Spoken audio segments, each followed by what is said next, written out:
Guys, you see this oilless okra soup? If you try it and you don't like it, come, I'll refund you your money in full, like I promise you. So let me just you guys this story. See, life is very spiritual. Things really happen, and I will advise you take your spiritual life very serious. This thing happened around school area. So I was staying off campus where I could afford, but there was this beautiful house. They call it White House because it was painted white. It was very fine, big. That was around my side, right? But I noticed something that people staying in the area they avoided it, like it was being avoided. Nobody goes or comes in, or no one was really staying in the house.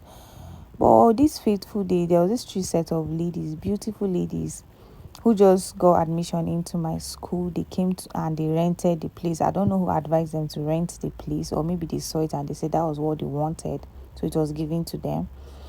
But there was something about these ladies, like they isolated themselves very well from everyone, or maybe they felt too big for everyone. If you are a guy, you are trying to talk to them, they will feel you are trying to ask them out. Or if you're a young lady, they'll just feel you are trying to like be their friend.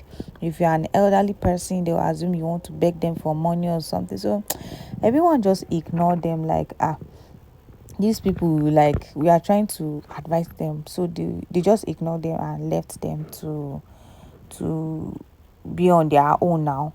So the ladies, they were in three different departments, and so their lectures was different. It wasn't the same thing, so they all go to school at different times, right?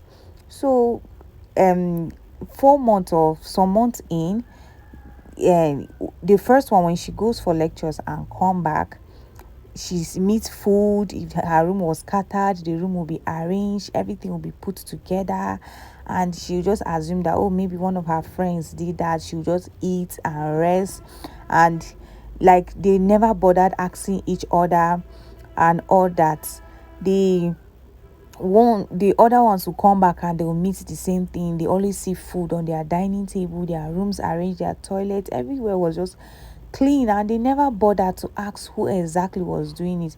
So this fateful day, they all went out, and they went they came back. They had a project, so they went to school together and they came back together, and they met the house clean and tidy. That was when they were like, what is going on here? They asked each other, like, who came back to cook or who came back to clean up the space, and none of them answered. And that was when they became scared.